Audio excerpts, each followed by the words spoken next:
Srimad Bhagavatam, 4th Canto, Chapter 30, the activities of the Prachetas, Text 26. Nama Kamala Kinjalka, Nama Kamala Kinjalka, Vishanga Malavasase, Vishanga Malavasase, Sarvabhuta Navasaya, Sarvabhuta Navasaya, Namo Yukshmahi Sakshine, Namo Yukshmahi Sakshine, Namo Obeisances, Obeisances, Kamala Kinjalka, Kamala Kinjalka, like the saffron in a lotus flower, like the saffron in a lotus flower, Vishanga, Vishanga, yellowish, yellowish, Amala, Amala, spotless, spotless, Vasase, Vasase, unto him whose garment, unto him whose garment, Sarvabhuta, Sarvabhuta, of all living entities, of all living entities, Navasaya, Navasaya, the shelter, the shelter, Nama, Nama, obeisances, obeisances, Ayukshmahi, Ayukshmahi, let us offer, let us offer, Sakshine, Sakshine, unto the supreme witness, unto the supreme witness. Dear Lord, the garment you have put on is yellowish in color, like the saffron of a lotus flower, but it is not made of anything material. Since you live in everyone's heart, you are the direct witness of all the activities of all living entities. We offer our respectful obeisances unto you again and again. Purport. In this verse, the dress of the Supreme Personality of Godhead and his all-pervasive nature are described. The Lord puts on a dress that is yellow, but such a garment is never to be considered material. The garments of the Lord are also the Lord. They are non-different from the Lord because they are spiritual in nature. The word Sarvabhuta Navasaya further clarifies how Lord Vishnu lives in everyone's heart and acts as the direct witness of all the activities of the conditioned soul. Within this material world, the conditioned soul has desires and acts in accordance with these desires.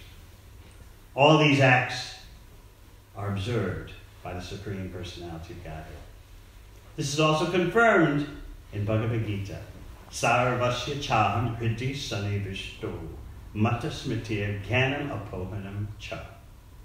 I am seated in everyone's heart, and from me come remembrance, knowledge, and forgetfulness.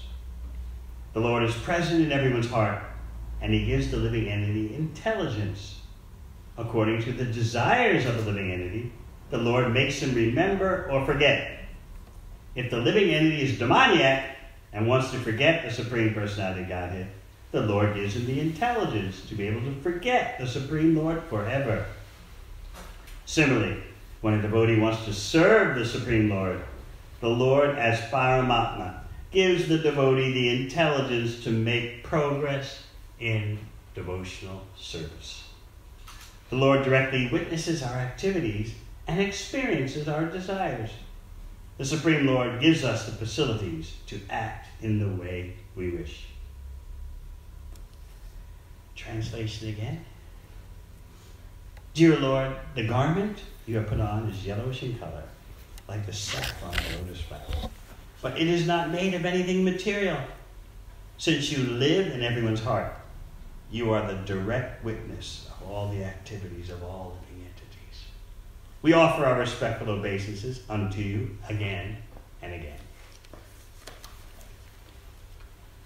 Om Gyananandasya Gyananjana Shalakaya Chakshunamitam Yena Tasmai Shri Gurave Namaha. Jai Shri Krishna Chaitanya Prabhu Nityananda Shri Advaita Gadadhara Srivasadi Gaura Bhaktivinoda. Hare Krishna, Krishna Krishna, Hare Hare, Hare Rama, Rama Rama, Hare Hare.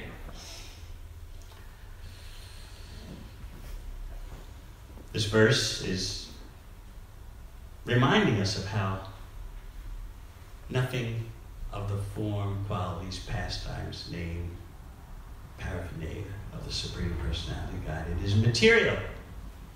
And that's a challenge for us because unconsciously or consciously, we're affected by impersonalism. How can God have form, qualities, activities, and so forth without any contact with matter? Since when have you ever heard about all spiritual form, qualities, activities, individuality, personality? Where do you get that kind of information from?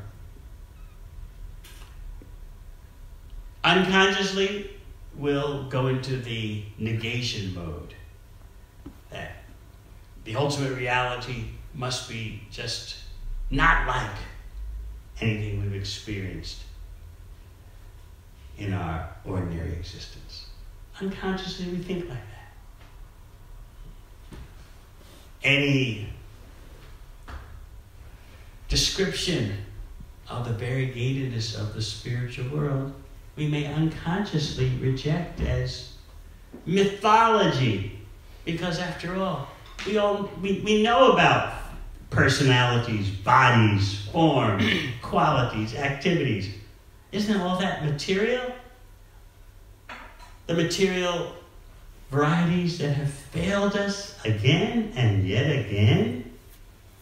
So we drag all that baggage into our revival of relationship with Krishna. We have a lot of emotional baggage from many lifetimes. And that baggage predisposes us to impersonalism. Whatever the supreme absolute truth is, it can't be anything like the varieties we know in material existence. Yes and no. Krishna's varieties are not like what we know in material existence because they're purely spiritual. But the varieties of the spiritual world are like what we see in material existence because material existence is a perverted or distorted reflection of the spiritual world. So we have to balance those two principles. Like and not like. Not like because everything to do with Krishna is purely spiritual. Like because all the varieties of the material world are just a reflection of the spiritual world. Because Janmadaya Sataha, as the first verse of Bhagavatam says, everything emanates from the supreme absolute truth. Counterfeit money indicates that there's real money somewhere. But in our foolishness, we say, oh, I have counterfeit money. That means there's no real money. But if there's no real money, then how can you have counterfeit?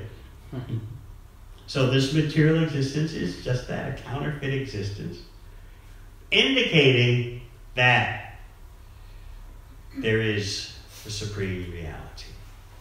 As Krishna explains in Bhagavad Gita, parastasmat bhavonyo vyaktaviktam sanatana. There's another nature, transcendental to the nature we're familiar with, which is constantly being created and annihilated again and again. There's something else.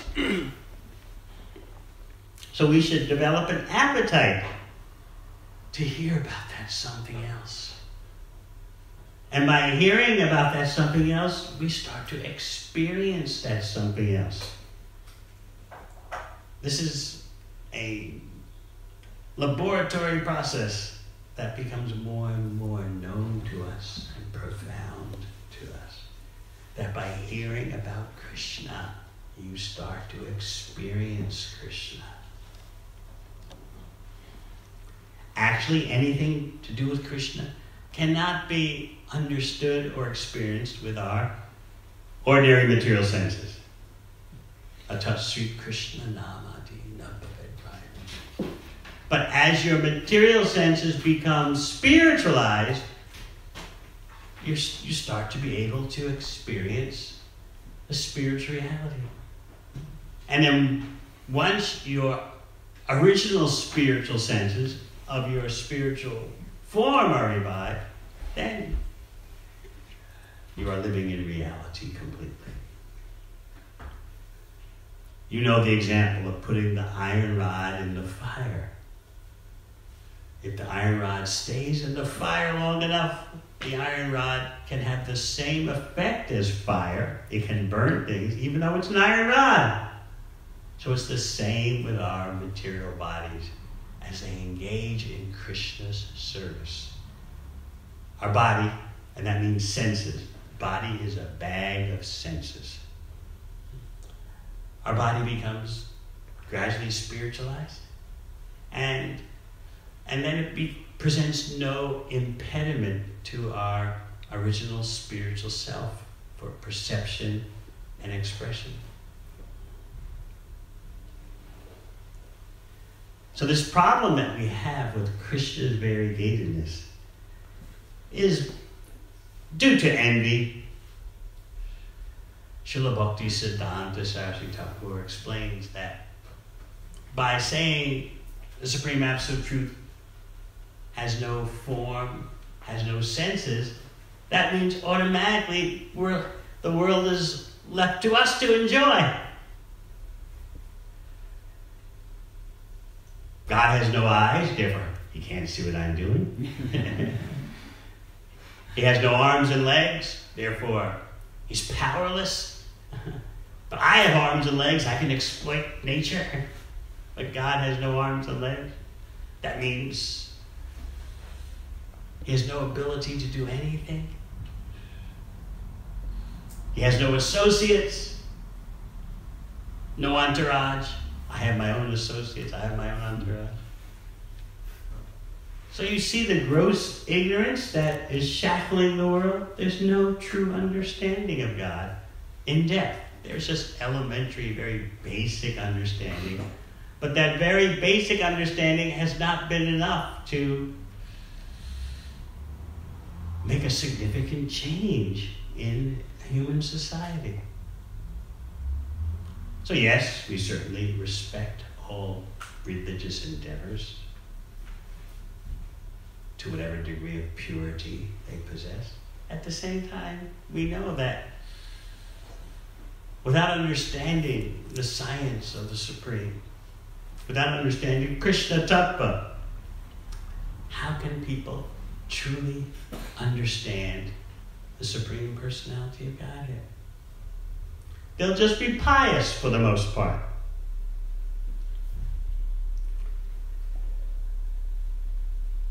They may say their prayers before eating or before going to sleep.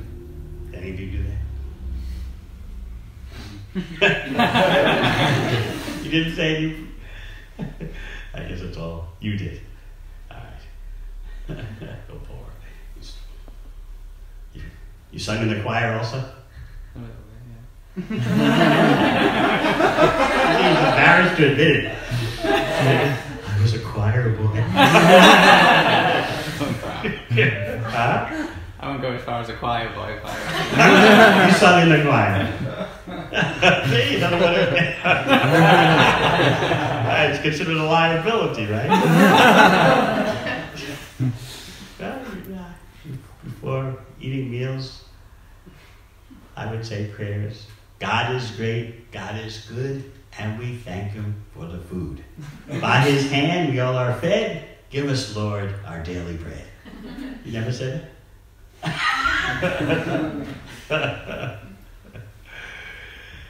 But then I remember when it was a big holiday family gathering and big dinner.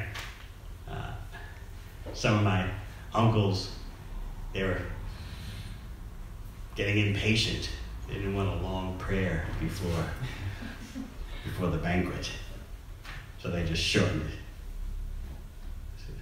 Good Lord, good meat, good gravy, let's eat.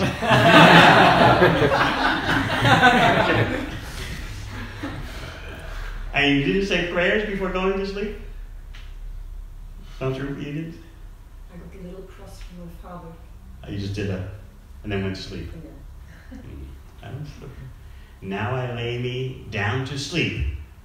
I pray the Lord my soul to keep. If I should die before I wake, I pray the Lord my soul to take. Now someone over there knows it? Yeah. You said it? From a movie. Huh? From a film. Oh. No one said it before going, no prayer before going to sleep. So you see, this is what's happening. Even superficial religiosity is fading.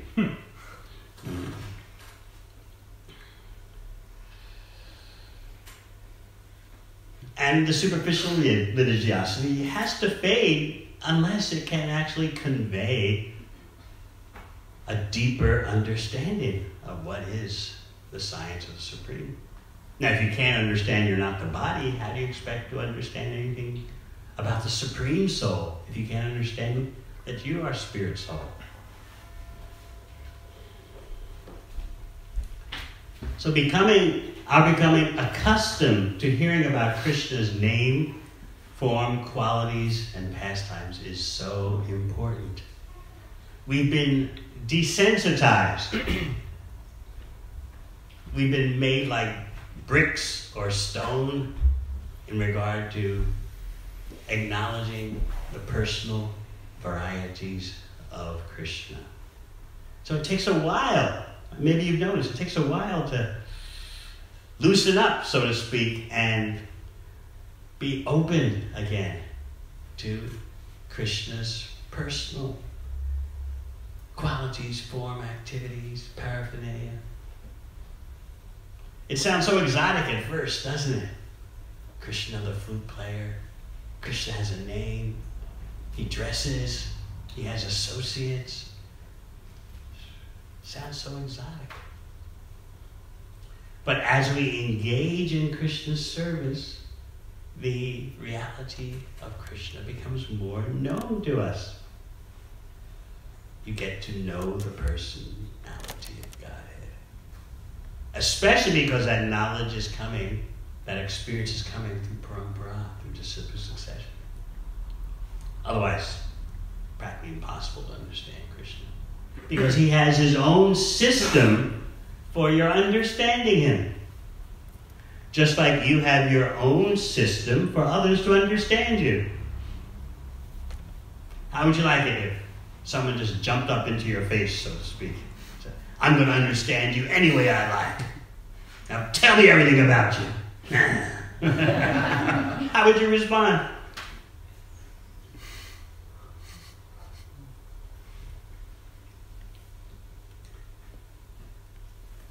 The ladies would be horrified. The men would be, they would feel that their pride has been insulted. You want persons to approach you with sensitivity, respect. You don't expect them to ask you about everything personal about yourself immediately. You want to build a relationship.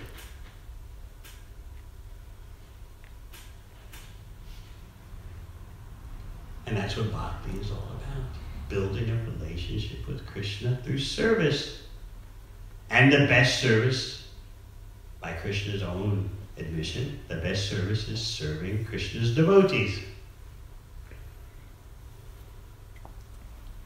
That's why when Prataparudra Maharaj, after the Rath Yatra, had gone to the garden where Lord Chaitanya was resting, under the instruction of Sarvabhauma Bhattacharya, Prataparudra disguised himself. He took off his kingly attire and put on Vaishnava attire. And he entered the garden where Lord Chaitanya was reclining and began to massage his legs while reciting verses from the Gopi Gita, 10th canto, Srimad Bhagavatam.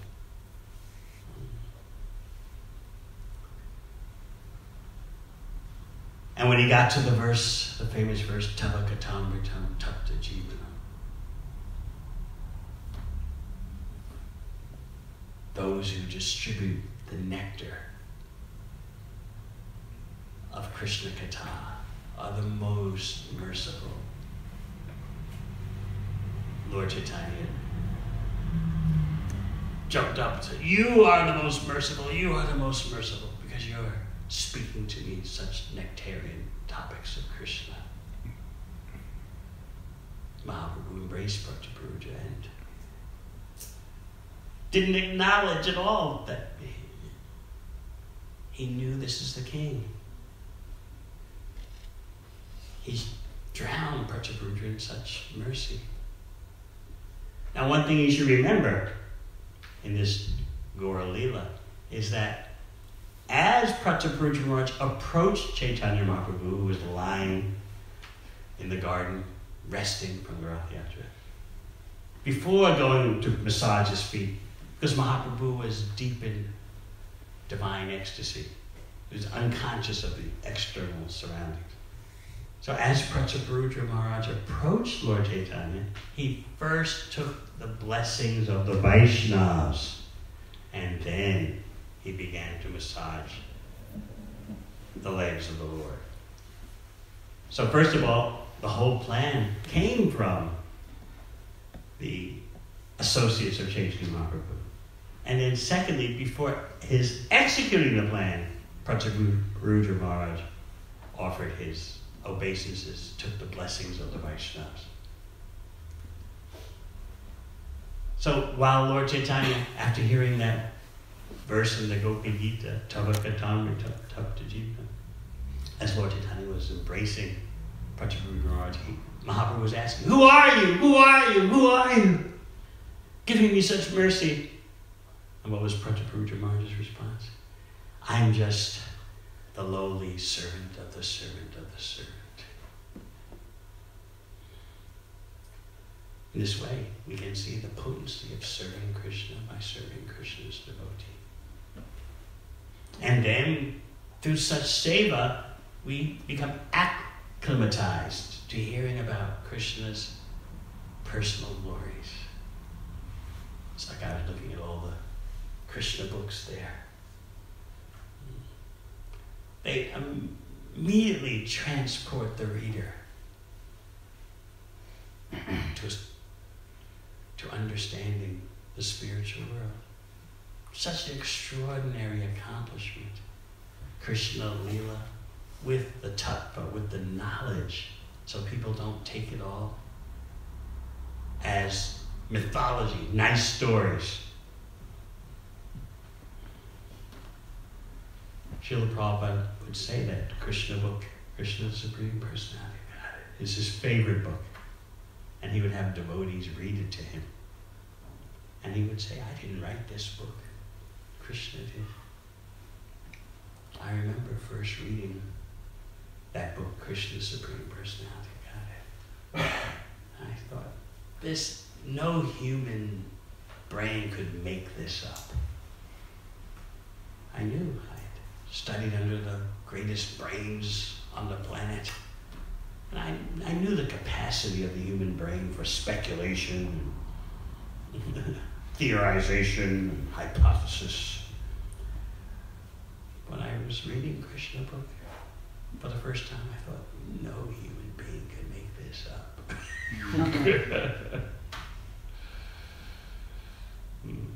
Indeed, it is Krishna that has made us up in terms of he's expanded us as his parts for the sake of pleasure. For the absolute truth to be complete, there must be the complete whole as well as parts. How can there be the whole without parts? If you say Krishna is perfect and complete, then there have to be parts. So he expands himself, as you know, into other complete wholes, and he expands himself into parts. All for the sake of increasing the loving exchanges. You can't do that. You may try to expand yourself through a family, but the family separates or family members die on you. Families have arguments. They split up. Even arguments that was so severe between parents and children. I told you this story about Ukraine, about this devotee in Ukraine. In Ukraine, it's a very troubled country, materially, but there's so many devotees. It's really difficult to have any illusions in Ukraine about how your life is going to be sugary and nice. Who knows, it may be like that one day here. But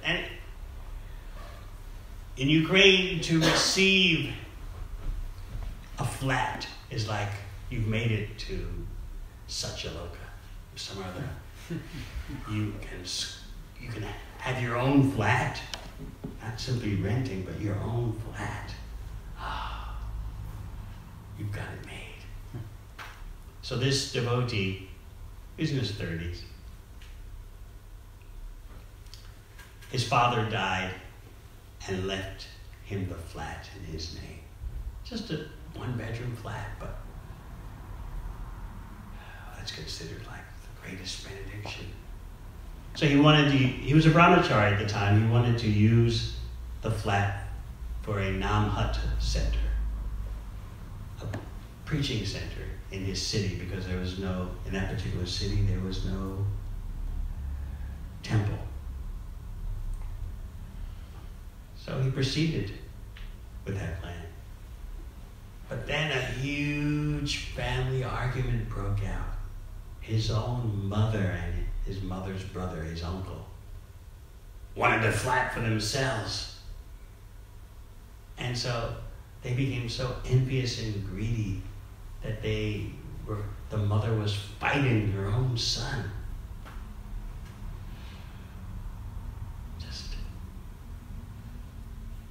It's a huge family battle, screaming at him and threatening him, a mother to her own son, just over a flat, a one-bedroom flat. So after months of that, one day, this devotee, it's brahmachari, he got a message from his mother. We have been acting very badly. This argument has split the whole family. We've said many horrible things. Let's make up. Let's have peace. Come over. I'll make you dinner. And then we can patch up the whole situation. Live peacefully after that. So of course he was happy to hear that. You would be happy to hear that from your mother if you had such an extreme argument with your mother. So we went over to her house and sat down for dinner. And she was so attentive to details that she knew he was like kind of an Ayurvedic type of person, and he would, drink water only from a copper water kettles, and so she had a copper water kettle there. No wooden shoes, but copper water kettle. And so he drank the water and started eating the food, and then all of a sudden he collapsed on the floor. And as he collapsed on the floor, and he was just delirious. His mother and uncle stood over him yelling, "Die! Die! Die!" They had put poison in the water and the food. His own mother. "Die! Die! Now you die!" He went to the hospital. Everyone thought he was finished, including the doctors, but somehow he lived through it.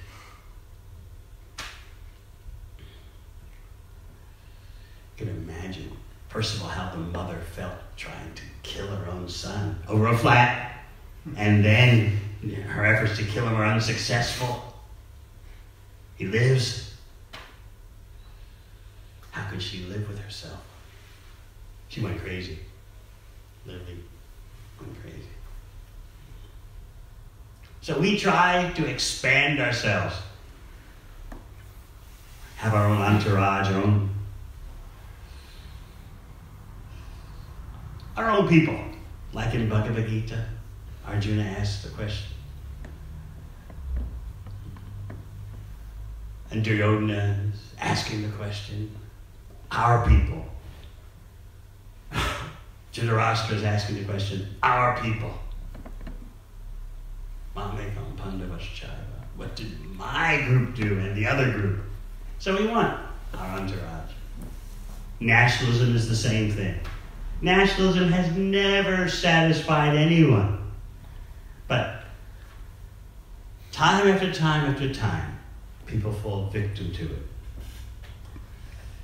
You're feeling unnoticed, you're feeling empty because you haven't stressed your body identification enough. Identify as your body, and then you'll feel power. You'll feel wholesome. Not only that, but you'll have allies. Suddenly you'll have so many associates, so people who have the same kind of body or gender preference as you. And not only will you have associates, all based on the body, but there'll be persons you can hate who have a different body or a different gender preference. Your life is complete. You've got persons to ally with and persons to hate. What more could a human being want?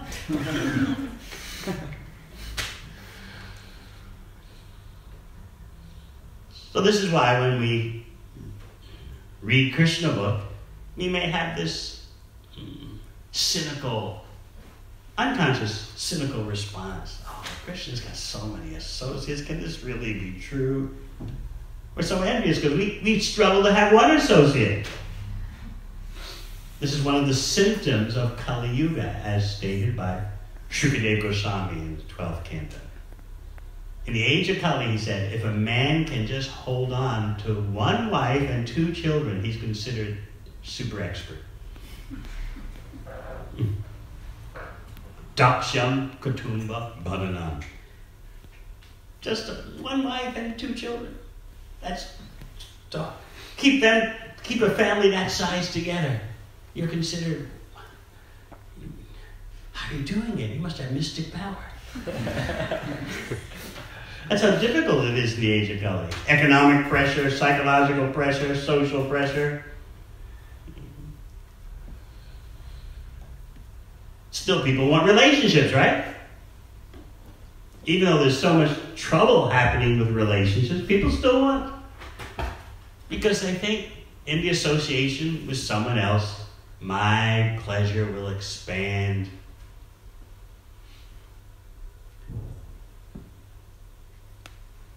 You know how it is. You could be feeling tired or unappreciated, and then from out of the blue, someone sends you a WhatsApp message or a Facebook message. How are you doing? Isn't it so?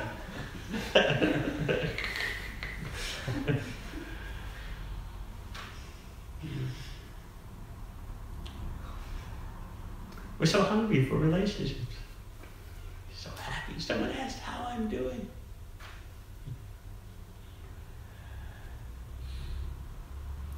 There's one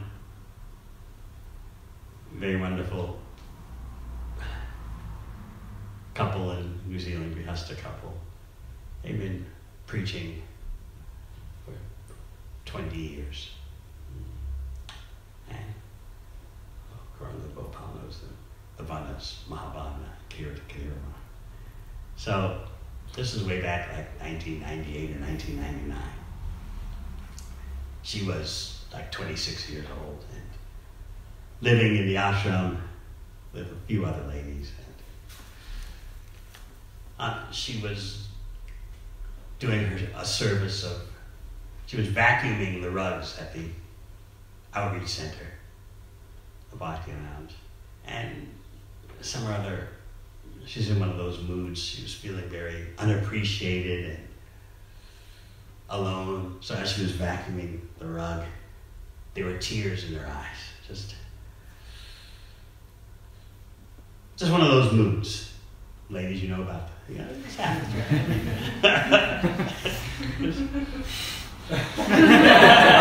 Does anyone care? There's something wrong. I just can't put my finger on it, but there's something wrong. You'll understand it better than we do. So as she was vacuuming, and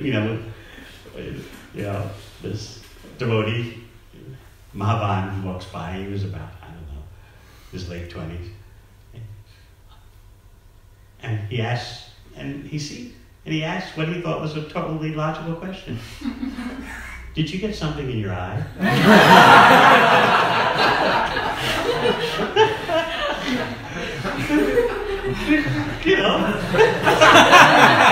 Typical male response. He thought that was totally logical. You're vacuuming, the tears in your eyes, something must have got caught in your eye. Nothing to do with emotions. What do men know about emotions? But what did she think? He just said that. Did you get something in your eye? And he kept walking. And what does she think? Someone cares. Someone notices. Oh.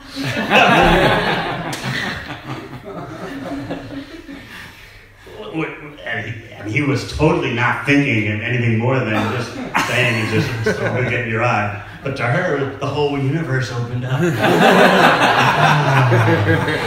Someone cares. He cares.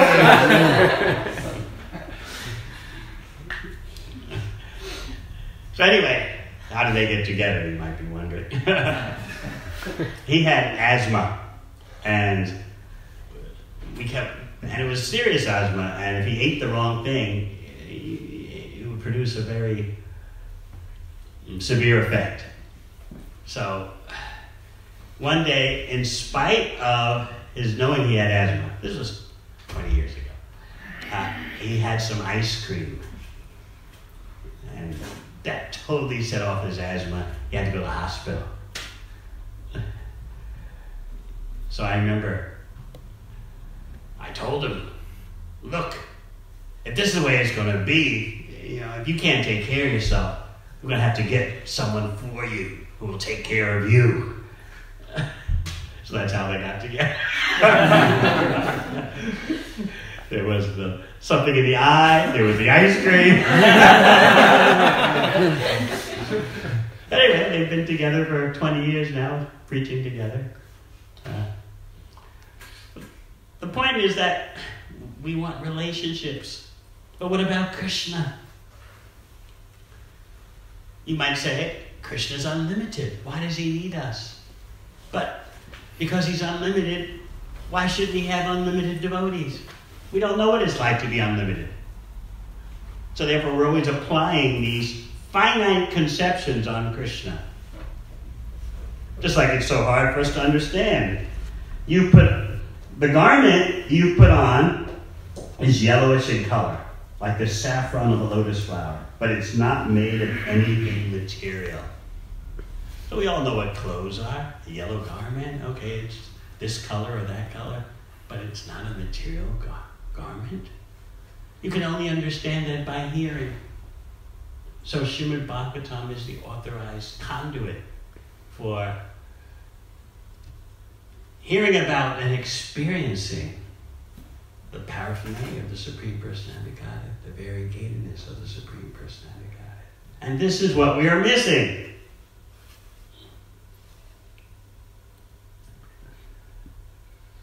As we become more attracted to Krishna's beauty, we become less attracted to the false beauty of the material world. It's false because it's temporary.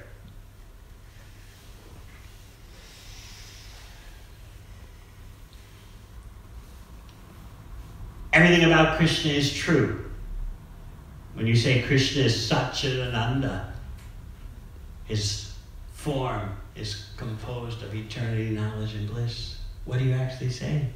You're saying, first of all, his body is truth. There's no beginning or end. There's no difference between Krishna's inside and outside. His knowledge is complete truth. His knowledge is not affected by the passing of time. Time, indeed, is his insignificant energy. And his ananda, his pleasure, is truth. It has no beginning or end. But everything about our body, our knowledge, our pleasure is subject to change, and it's composed of the three modes of material nature. Therefore, there must be deterioration. It's ruled by time. By hearing and hearing and hearing about Krishna, you become sensitive to Krishna's existence, and you can experience Krishna's existence just by hearing. Therefore, Krishna's descriptions that he gives, descriptions that Krishna's devotees give, are the life and soul of devotees. Tava pratamritam tapta jivanam. Jivanam, the life and soul of those who are suffering in the material world.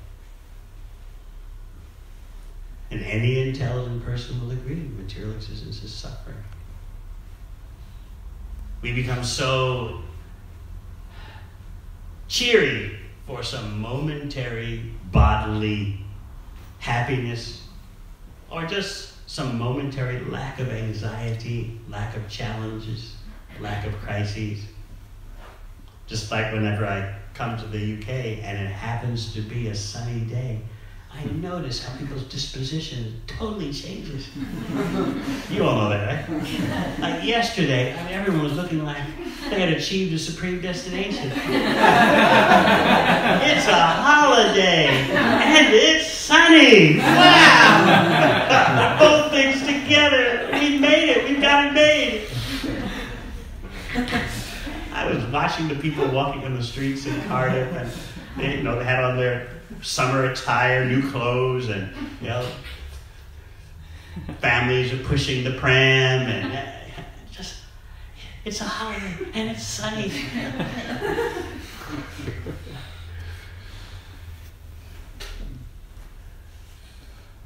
You get a few glimpses of so-called happiness.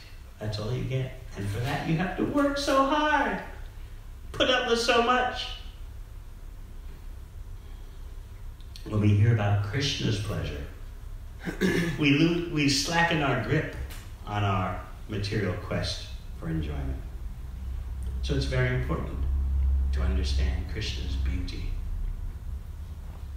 Normally you don't like to hear about someone else's beauty. You like to hear about your own beauty. But you're part of Krishna, and therefore by hearing about Krishna's beauty, you'll also be satisfied. This verse reminds us of a verse by Queen Kunti in the first canto.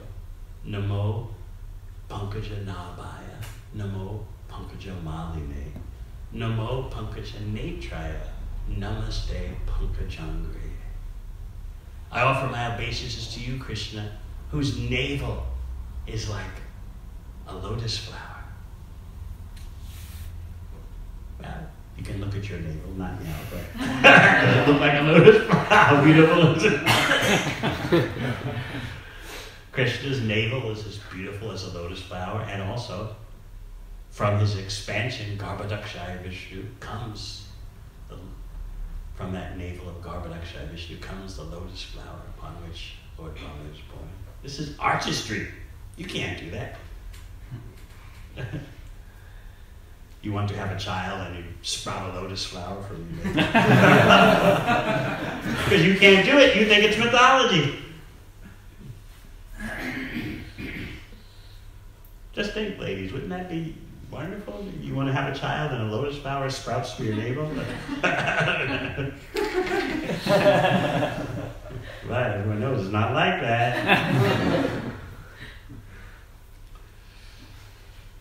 Namo Pankaja Nabhaya, Namo Pankaja Maline. Krishna's always wearing a garland of lotus flowers.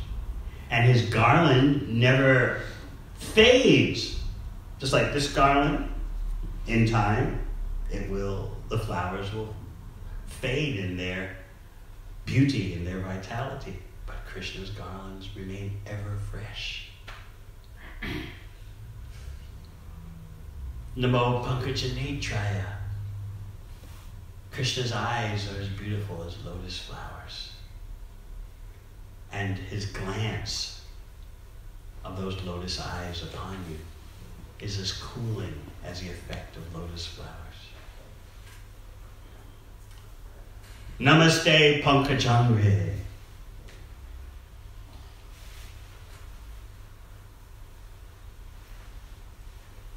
Everything about Krishna produces that lotus effect. Why lotus flower, you might wonder? Why does the Shastra emphasize lotus flower? Because the lotus is the most beautiful thing in the material world. And therefore to give some way of estimating Krishna's beauty, the lotus flower is used as a metaphor. You have lotus flowers here in the botanical gardens. Have you ever seen them?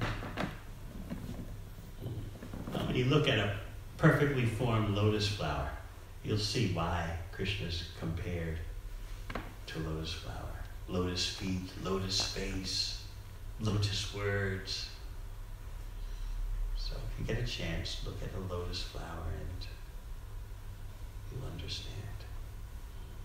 They're so perfectly formed, so exquisite. The filament inside the lotus flower, just like this verse says, like the saffron of a lotus flower. Inside the lotus flower, the filaments. The lotus flower has these reddish filaments inside, saffron. So just by hearing about Krishna every day, you develop an appreciation for Krishna's beauty, and we lose that poisonous attraction for the false beauty of this world. Indeed, you can see the temporary beauty of this world as based on the eternal beauty of Krishna.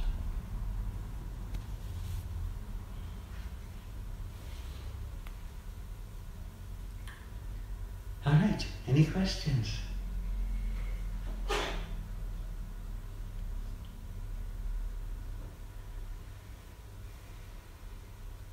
Yes. Krishna very much. In the Bhagavad Gita, Krishna says that this message shouldn't be explained to one who's not austere or devoted and so on. And he says, one is dear to me who explains the message to my devotees. But we know from Lord Chaitanya that we distribute Krishna's message indiscriminately. So. But you've read the purport to that verse, right? Mm-hmm. What does it say? Does it say that the devotee is more merciful than the Lord? Yes. The devotee understands the intention of the Lord. Krishna is unlimited, as I've been explaining in Hungary the past few days. And he has unlimited desires. That means he wants unlimited devotees. To share his bliss with. You see, materially speaking, we have nothing to share. But Krishna is unlimited and fully spiritual. He has everything to share. So because we are miserly, we have nothing to share, and what little we think we have, we don't want to share. We think we can't understand why Krishna would want unlimited devotees. Because we don't know what it's like to be unlimited. Only Krishna knows that. So knowing Krishna's desire, the devotee wants to increase the number of devotees. And to do that, how do you do that? You do that by going to every town and village, every city, and teaching the science of Krishna, distributing the science of Krishna. Then you're assisting Krishna in sharing his unlimitedness with others. And for that, you become dear to Krishna.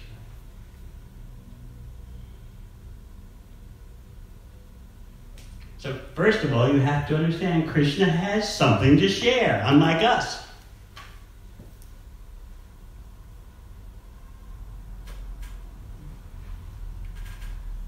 we like to put ourselves forward as, yeah, I got something to offer.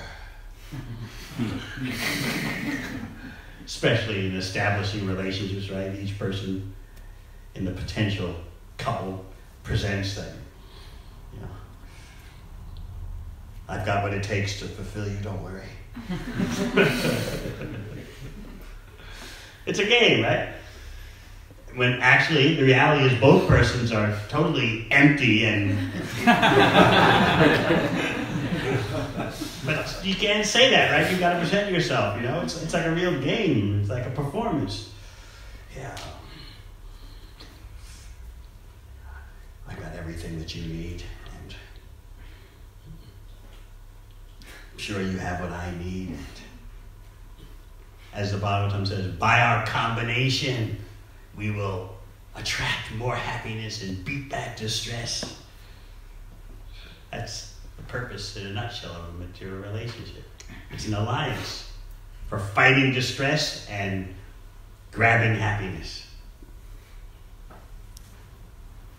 But actually, what do we have to offer? A temporary material body subject to so many diseases, gets old so quickly. Yet we present ourselves. Just stick with me and everything will be all right. We're so needy in of ourselves, and yet we present ourselves as being able to offer something to someone else, materially speaking. But Krishna actually has unlimited everything.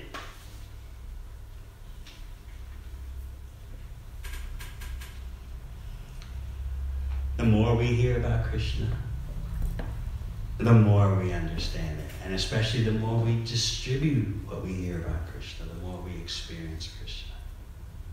So this is a very dynamic, lively process. And you want others to share in this liveliness. People don't want to be wallflowers. They're more and more burnt out. Like I always tell the typical person in a first world country, whether UK, USA, New Zealand, you look, so by the time you're 21, you've already done all the thrills you can do in life. There's nothing more in a material life than what you've already done. You've been intoxicated, you've had illicit sex. What else is there to do? Of course, then what do they say? Travel. You travel, and what are you going to do when you travel? There's more intoxication, illicit sex. That's it. Make a lot of money. Well, what are you going to do with the money? Okay, now you're a billionaire. You still got the same body with its limitations. What are you going to do? Same thing, intoxication, illicit sex. So I say, by the time you're 21, you've done it all. When you're growing up, you've heard me say this in New Zealand. It's kind of scary at first. You know, some people really, they get scared. Wait a minute. I mean, that's it? That's right, that's it.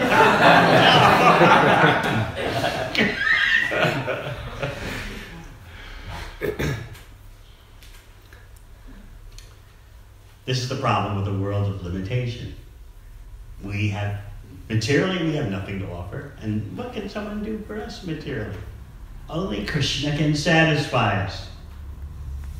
Krishna is unlimited. He can reciprocate with unlimited devotees according to their particular individuality.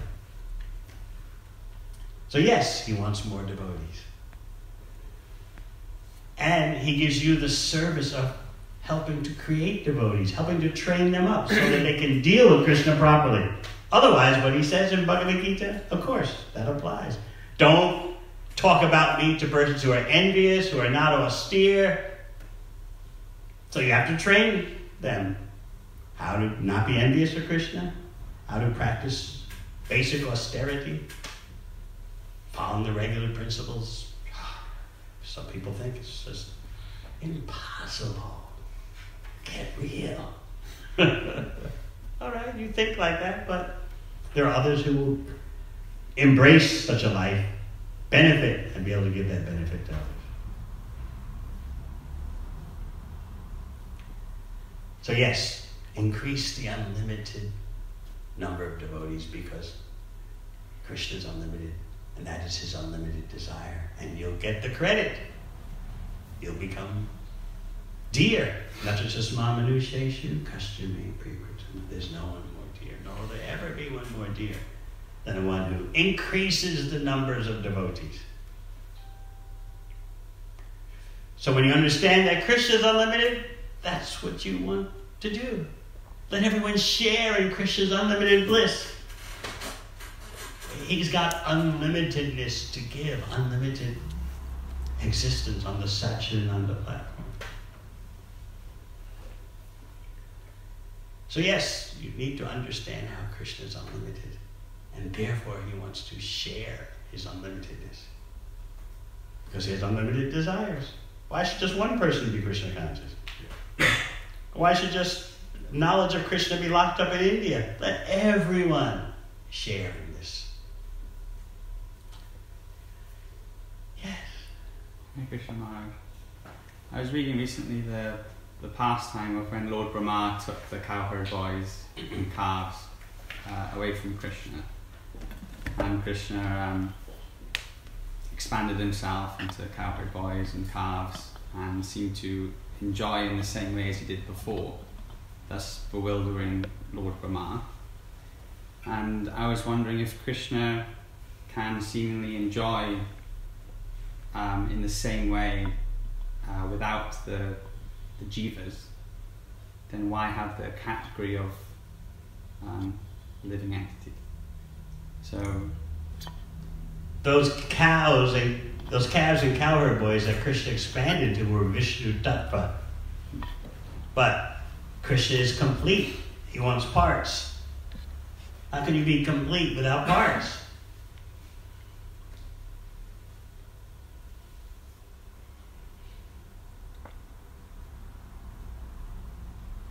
Of course, the real solution to your question is in Chaitanya Lila, where, as you read in the 4th chapter of Adi Lila, the incarnations of Godhead, all the avatars, would rather be devotees than incarnations. Because they say the devotees, the parts taste more pleasure.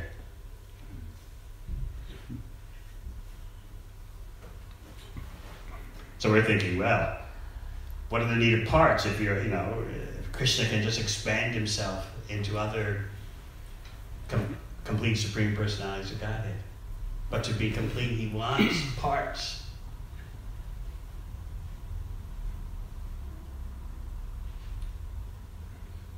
You can see some semblance of that mentality even in ordinary existence. If you ever marry and if your wife wants children, what are you going to say? Well, what do we need children for? I mean, there's me, there's you.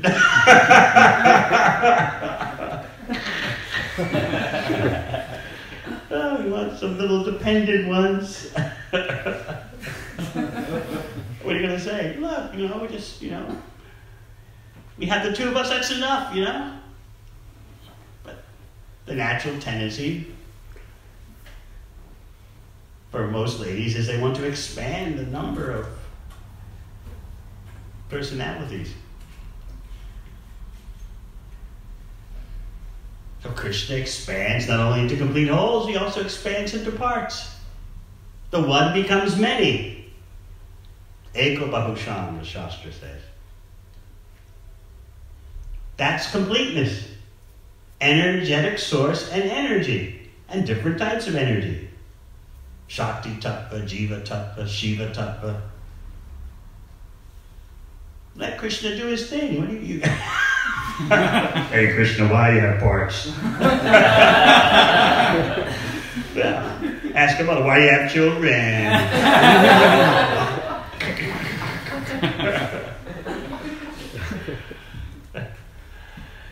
You may find out, you may not. Anything else?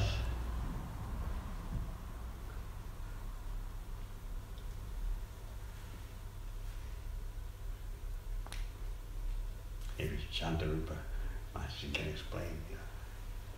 You had how many children? One. Why? Why?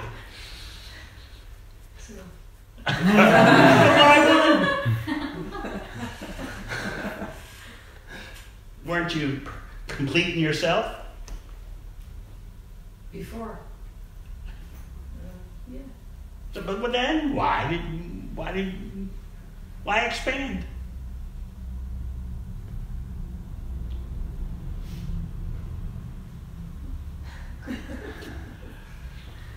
You know, these things happen.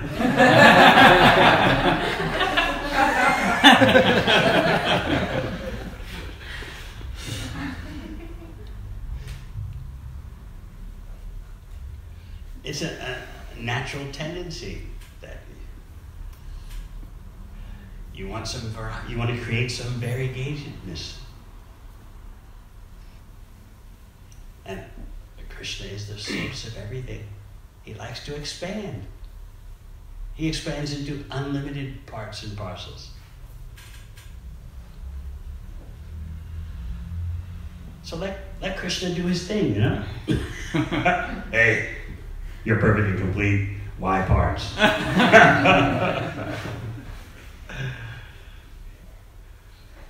Actually, you know, Krishna in bhakti wants to come under the control of his parts. Not only does he want to share his bliss with his parts, but if they're perfect and pure, he wants to come under their control.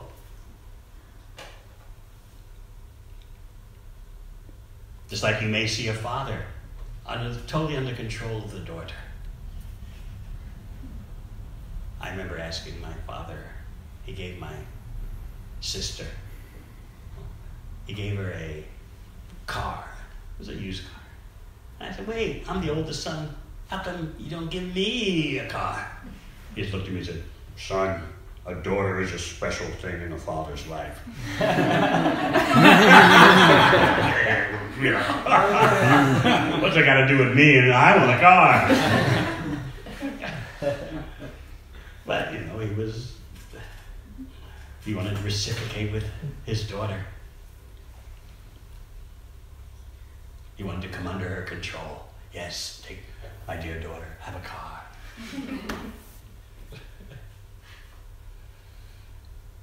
Mothers like sons and fathers especially like daughters. So this tendency to come under the control of someone's love, you can see even in this temporary world. And you see the perfection of that in the spiritual world, where Krishna comes under the control of his devotee. Bound up with rope by Mother Yashoda, searching, where is Srimati Radharani?